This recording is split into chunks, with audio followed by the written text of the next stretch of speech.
Are the scientists right or are they wrong? Climate is changing. It's our fault. We got to get to work on this. How dare you? Climate change is a consequence. Scientists also have a political agenda. This is unfolding faster than the scientists warned us. It's true whether or not you like it, and whether or not you believe in it. If you're a denier, you're wrong. Who exactly is the science denier? After all, we hear that all of the scientists agree climate change is going to destroy the planet. And if you protest, you are put into a classification of morons. You are a science denier. You don't know what you're talking about. You have consumed the Kool-Aid. We would like to ask and answer the question, who exactly is the science denier? Dr. Jason Lisle, he's one of our Fortis fellows, and by the title doctor, perhaps you're asking, is he an orthodontist, a chiropractor? No, he's an astrophysicist. So immediately the claim, no actual scientist doesn't believe in climate change. Well, we found at least one, and he's going to answer the question, is it true that human beings are contributing to the demise of the planet? And we don't have much time, according to Al Gore. He's been wrong about, well, everything. We don't have much time. And kids are hearing these supposed scientific reports, and they're concluding, better not get married, better not have children. In other words, there is a downstream effect from scientific proclamations like, the climate is changing. Well, as a matter of fact, it actually is, but it doesn't mean what you think it does. Is the climate changing? In a sense, yes, the climate has changed. There's no doubt about that. And there's evidence that in the past, the climate changed. There was a period of time between around AD 1000 and AD 1200 called the medieval warming period, where the Earth's temperature was higher than it is today. And people thrived under those conditions because you get increased plant productions. It's a good thing. And we know that this happened because we find vineyards from that time period that today you can't, that are at latitudes that today you can't grow vineyards there. They're too cold. But at that time, at that latitude, you could grow vineyards there. It's because the Earth's temperature was a little warmer, and so that you were able to grow crops in places that today you can't, or at least certain types of crops that you can't grow today. So that happened. The climate has changed. We know biblically that there's good evidence that before the global flood, the flood of Noah's time, that the climate was sort of subtropical over most of the Earth. And there's paleontological evidence of that. Most people would agree with that. They just disagree with the time scale, but they would agree that the Earth once had a warmer temperature than it has today. There was a period of time in the 1600s where at least Europe, and perhaps the world, but at least Europe experienced much colder temperatures than normal. It's sometimes called the Little Ice Age. And that's documented. We know that happened. And the funny thing about all these incidents, like the medieval warming period from 1000 to 1200, that wasn't caused by human industry because there was no human industry. And so we need to keep that in mind. There have been natural climate change throughout history that human beings have had nothing to do with. And that's something to keep in mind. So yes, the climate has changed. Now, is it changing today? And I think there's some evidence that it is, but in a very small fashion. The numbers that I've looked at, even from those who are what we might call climate alarmists, have shown that in the last century and a half, last 150 years, the Earth's temperature has gone up by about 1 to 1.5 degrees. That's the degree of global warming that people are very, very concerned about.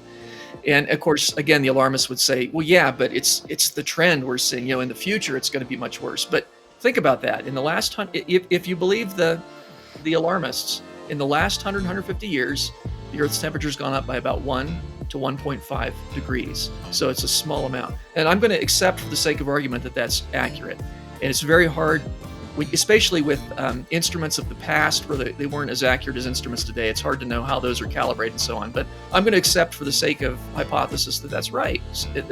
And I would say, okay, no big deal. We know that during the medieval warming period, the Earth was much warmer than it is today, and people thrived during that environment. Look at that. We've got a little kumbaya when somebody who claims that climate change is going to catastrophically put the kibosh on the planet. We can say we agree. The climate can change, but that doesn't mean that we are hurtling toward destruction because climate changes.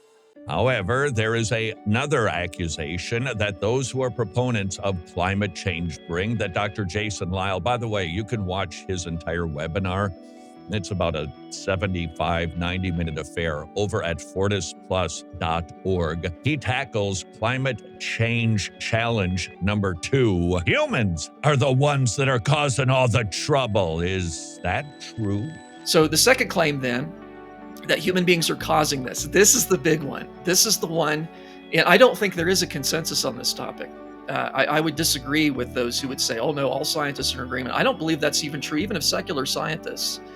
I mean, granted, people can say, well, you're one of those crazy creation scientists, but I think even among secular scientists, it's just that the ones that get the microphone are the ones who are the alarmists. Because it's not, I mean, if you're a news reporter, it's not interesting to say, is the climate, is there some kind of climate disaster? No, there's really not. I mean, that's not really good, exciting news. It's more exciting to interview the people who think that if we don't do something drastic, that things are going to end, the world's going to end. So with regard to the second point, I don't think there's a consensus. Now, this is where we can get into some of the science of this. Carbon dioxide is a greenhouse gas, and human beings do produce carbon dioxide. And so you might say, well, there you go. We're responsible for an increase in greenhouse gases. First point I'd like to make is that greenhouse gases are a good thing. Greenhouse gases are a good thing. The Earth would be unsurvivable without greenhouse gases because we don't get quite enough energy from the sun to where our equilibrium temperature would be comfortable without greenhouse gases. It is part of Earth's design. God has built the atmosphere to trap some heat so that we're not an icicle, basically. That's a good thing. Second thing, carbon dioxide is not the main greenhouse gas. Now, it's funny, I wanted to check, before this webinar, I wanted to check my data and make sure I got the numbers right. And so I just did a quick Google search for the number one greenhouse, or the top greenhouse gases. And the main results that came up had carbon dioxide as the main one. That's false. That is a false narrative. I know that's not the case. The number one greenhouse gas, actually carbon dioxide is third on the list of greenhouse components. It's number 3. The first one is water vapor. Water vapor is the most significant greenhouse gas. Approximately 50% of the Earth's greenhouse effect is caused by water vapor that is in the atmosphere, and that's a natural phenomenon. It needs to be there to protect Earth and keep us nice and toasty. And water vapor, it has the same effect as carbon dioxide, it's just there's more of it in the atmosphere. And so it does its job very well. Water vapor will pass visible light, and then it blocks infrared. And so it shields the Earth and keeps us nice and toasty. And then we have the second most important greenhouse contributor is clouds, which are liquid water droplets in suspension. And now clouds are interesting because they're opaque both to visible light and infrared. And so they're a little more complicated than water vapor. Water vapor passes visible light, blocks infrared, pure greenhouse gas. Clouds are a little different because clouds will block sunlight and reflect it back out to space during the day. But then at night, when you don't get sunlight, then they reflect the heat back to Earth's surface. So clouds are a little complicated. They can cool the Earth or warm it depending on conditions. And there's some debate as to how those effects, is it a wash or is one more important than the other? But certainly clouds, certainly at night, they act as a greenhouse component. And they contribute about 25%. So between the two, if you just think about it, those are both the same molecule, H2O, right? One's in the form of vapor, one's in the form of liquid droplets in suspension. So you add those, 3/4 of Earth's greenhouse effect is due to the molecule H2O, not carbon dioxide. Now, the next most significant is carbon dioxide, and it's responsible for about 20% of the greenhouse effect. 20% is carbon dioxide. And then that leaves 5% for everything else. And the remaining components are pretty minor. Methane contributes a little bit, nitrous oxide a little bit, chlorofluorocarbons contribute a little bit, but they're tiny. And so there's been research done on whether cows passing gas actually contribute to global warming. Turns out they do, but it's a tiny, tiny, tiny amount because methane is not a big component. So, but what about this carbon dioxide then? We've already seen it's not the main contributor of the greenhouse effect. It's not. And so that immediately calls into question. The other thing to remember is that human beings are not the main contributor of carbon dioxide. Human industry is not the main contributor of carbon dioxide. Natural sources are the main contributor of carbon dioxide. The Earth had carbon dioxide in its atmosphere long before human industry. When we exhale, we're exhaling carbon dioxide. All animals, when they breathe, they exhale carbon dioxide, and that's not just land animals. Animals in the ocean, gills, right? Fish take in oxygen, they release carbon dioxide. They got the same kind of process we do. It's the ocean contains a tremendous amount of dissolved carbon dioxide that can be released into the atmosphere and then reabsorbed. And so that's something that's very significant as well. So human beings are human industry, I should say, is responsible for perhaps a third of the carbon dioxide in the atmosphere. And so if you're doing the math, 20% of the greenhouse effects is carbon dioxide. Human beings produce only a third of that. Our contribution to greenhouse gases is pretty small. It's pretty small when you consider all these things combined. And then the other claim is, well, yes, but we've noticed when the atmosphere has more carbon dioxide in it, Earth's temperature is warmer. When the Earth's atmosphere has less carbon dioxide, because there are fluctuations, year by year. And we've noticed that when there's less carbon dioxide in the atmosphere, the Earth's temperature is cooler, and that is true. But causation and correlation are two different things. Correlation does not always imply causation. So the fact that higher temperatures correspond with higher carbon dioxide levels doesn't necessarily mean the carbon dioxide is causing the higher temperatures. It could be the reverse. You say, how would that work? Well, again, the ocean contains a great degree of dissolved carbon dioxide in it because it's got life in it. And it turns out that warm ocean water cannot hold as much carbon dioxide as cold ocean water. And we know this from experience. If you leave your can of soda out on a hot summer day, it goes flat very quick. Hot water can't hold carbon dioxide. It releases it because that's what those bubbles are, carbon dioxide, right? So the same thing happens in the ocean. When the Earth's temperature goes up, the Earth's ocean can't hold as much carbon dioxide, and it releases that carbon dioxide into the atmosphere. So the temperature goes up, lo and behold, the carbon dioxide goes up in the atmosphere. And then the Earth cools by whatever reason, and then the ocean reabsorbs that carbon dioxide because it can. So the Earth cools, and then the carbon dioxide levels go down. So it's not just that carbon dioxide can cause higher temperatures, which it can because it's a greenhouse gas, but the reverse can also happen. So be very careful about concluding that carbon dioxide alone is responsible for, or increased carbon dioxide is responsible by itself for potential increases in Earth's temperature. And then the other factor we have to talk about, the largest factor affecting the Earth's climate has nothing to do with the Earth. It's the sun. The sun puts out a tremendous amount of energy, and that's why we have a temperature at all on the Earth. That's why we're not at 3 degrees above absolute zero, is because of the sun. And the sun has natural cycles that it goes through. Some of them we understand pretty well. We have the 22-year magnetic cycle. We understand something of the physics of that. There are still details that need to be worked out, but we understand where the magnetic field flips every 11 years, and you get increased sunspots when that happens. We call that solar maximum. And we just had that, I think it was just last year. I've kind of stopped keeping track since I'm not studying that anymore in grad school. But anyway, we had lots of aurora last year as a consequence of that. So the sun goes through these natural 11-year cycles, and it turns out when the sun is at maximum, when it has the most sunspots, you might think it's a little darker, put out less energy. It's just the reverse. The rest of the sun kind of overcompensates and puts out more energy, and the Earth's temperatures tend to be a little warmer during those periods. That does happen. We can track that at 11-year cycle, and it does correlate with Earth's temperatures. So that's the main component of our climate right there is the sun. But then there are larger scale cycles of the sun that we don't fully understand. And we don't know if they're periodic or if they just kind of come and go. But for example, I remember I mentioned that little ice age earlier during the 1600s. The peak of that little ice age, where the temperatures were the coldest, corresponded to a solar event called the Mondor Minimum. And that was a period of several decades where the sun had very few sunspots. Even at solar maximum, it just had very few sunspots, which means the sun's putting out less energy, and it's not surprising the Earth's temperatures would be a little cooler. And there's some debate as to whether it was the entire Earth that was cooler or just Europe, because most of our instruments were in Europe at the time. But in any case, it makes sense that these long-scale patterns of the sun could affect Earth's temperature. And it certainly can't be human industry before the invention of human industry. So that's something to keep in mind.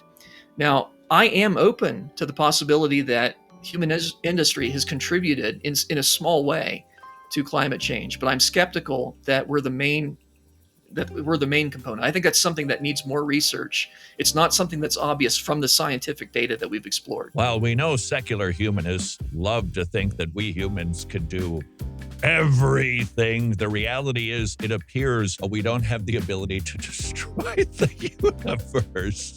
Nevertheless, Dr. Jason Lisle, he's going to tackle the third accusation that pins those of us who are science deniers against the wall. And that is, if we don't do something lickety-split, this planet is gonna burn up lickety-split. So we gotta do something. And then the third issue is, if we don't do something, how will this continue in the future, right? Because the narrative is, if we don't do something drastic, the polar ice caps melt, the coastal areas get flooded, and if it continues and continues, the Earth becomes uninhabitable. I would say no. I would say there's not good scientific support for that.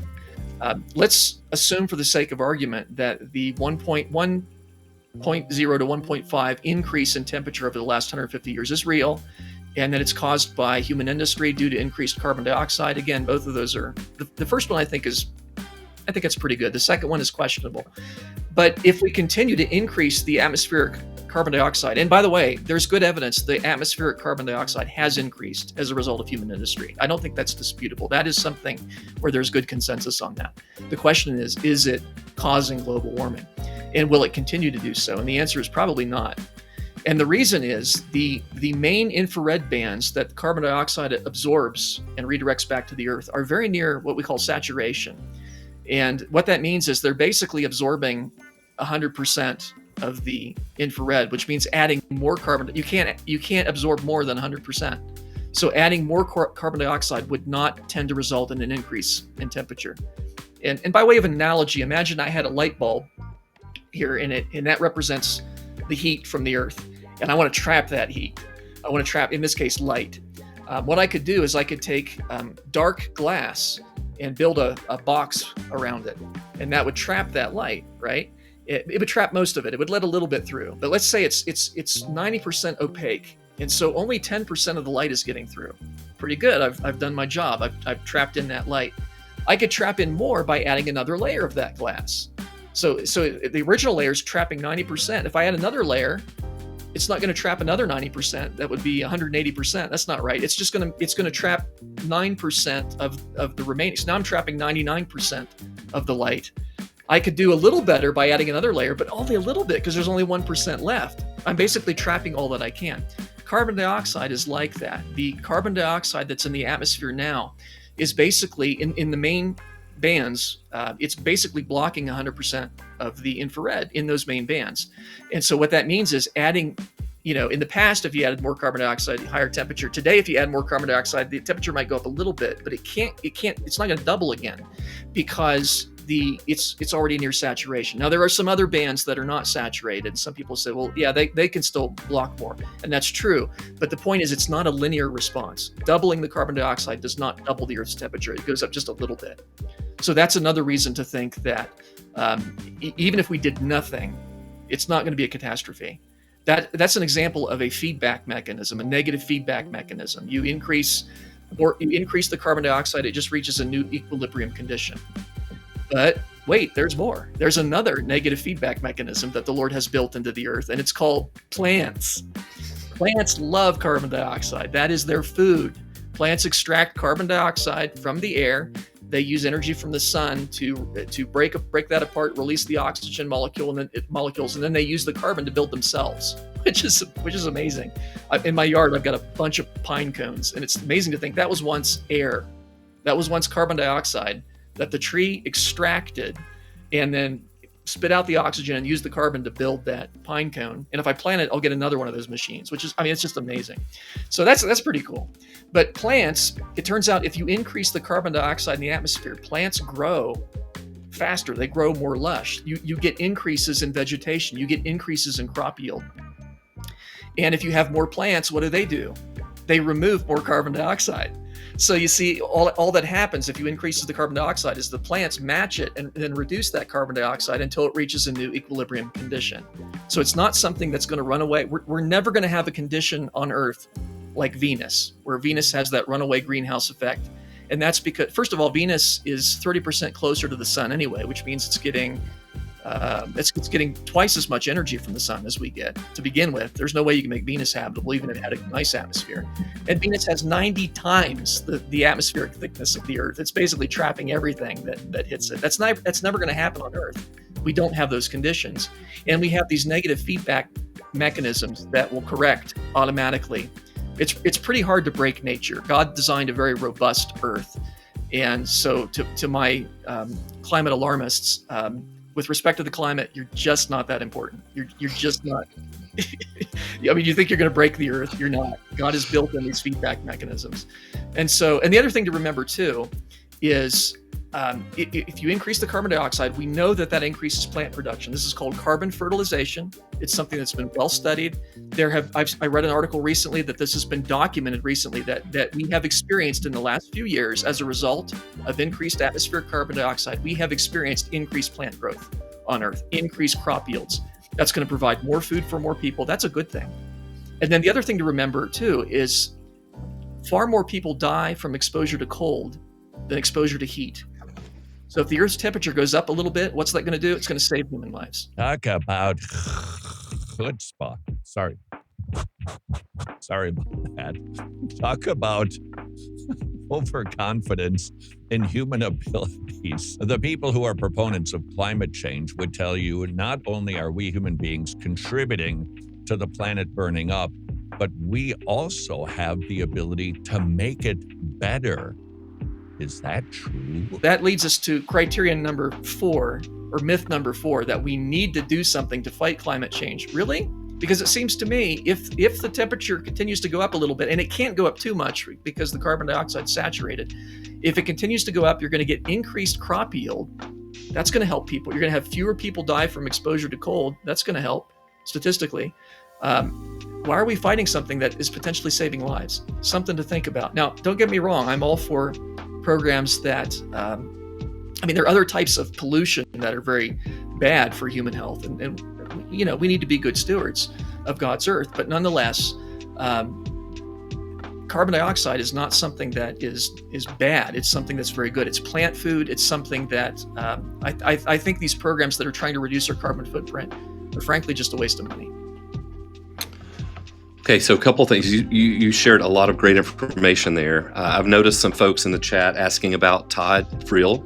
And one thing you mentioned has brought me much comfort and assurance. And Todd and I use a lot of hair product, as you can tell.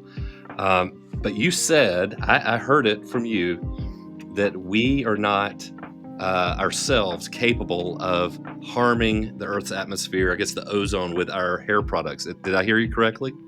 Well, in terms of chlorofluorocarbons are a greenhouse gas, but they're less than 1%. Okay. So I'm just saying you can't break the Earth. You can't break the Earth. Now, there has been talk of chlorofluorocarbons and their effect on ozone. That's not something I've studied as much as I want to. I know that potentially they can do that. Potentially one molecule of chlorofluorocarbons can destroy 1,000 ozone molecules. But then there's a question of, does it get up into the layer of atmosphere where it needs to do that? There was all this talk about the ozone hole over the Arctic where nobody lives. But then the concern was, is it going to move or is it going to grow? You don't hear about that anymore. So that doesn't seem to be a huge issue. But I'm mainly talking in terms of climate. You can't really break Earth, but that doesn't mean we should be bad stewards. It doesn't mean we shouldn't research these issues. It just means that in terms of carbon dioxide emissions, that's not something to worry about. We now know that there are some scientists who would say, hey, there is such a thing as climate change. Well, guess what? We affirm that. But these scientists would say we're the ones responsible, and if we don't do something about it, we're going to torch the planet. There are those of us who would say, while the climate can change and shift, temperatures go up and down, tides, they can go higher or lower, ice caps move forward and backward. No, we affirm that science, but the question is, how do we interpret it? That is the issue. How do we interpret the exact same data? And that is why I think the conclusion to the matter is this is a spiritual issue. You bring your worldview to the science and you interpret it through that filter and through that lens. So let's just forget about the folks who are proponents of climate change and the dire need for us to do something lickety-split and ask ourselves as Christians, how am I supposed to interpret this data? What pre-understandings do I bring to it that I maybe need to adjust or hold on to, like a presupposition? I think we need to start with, hey, what do you know? The Bible. We should seek to care for the planet. Why? Because God has made us, human beings, the stewards of the place. And yet, He wants us to use this planet for the sake of human flourishing. So now we find ourselves having a little bit of tension. We don't want to trash the place, but we need to recognize the planet's going to take some dings. Sometimes holes need to be dug, trees need to be cut down. Why? For the sake of human flourishing. And so as we go about the business of engaging in the conversation about climate change, that's the Christian filter. We're the stewards. We want to do right by the place. We don't want to take our trash and just dump it into the river. It makes some people cry. We don't want to be doing that. Why? Not because it's going to lead the planet to destruction, but because God said, steward the place. Take care of my planet. Simultaneously, we also recognize the fall that the earth it's going to take some hits from human beings, but that's okay if we are doing it as wise stewards. Number 2 consideration, the filter that Christians should use in this conversation about climate change, is we need to go to the source. How is this going to end? How is this planet going to burn up? Now, this doesn't give us permission to trash the place, but it does inform us we are not the ones that are going to set the place on fire. We're not the ones who are going to throw it into an ice age. God is coming back, and He is going to completely redo the place. He is going to purge it with fire and start anew. So there will be a new heaven and a new earth. That is the future for human flourishing. So here's where we find ourselves.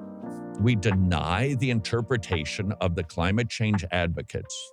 Well, the conclusions being that we're the ones who are trashing the place and we're the ones who need to fix the place. But we also recognize our role and that we are image bearers who are told, take care of this place as best you can, but not at the expense of human flourishing.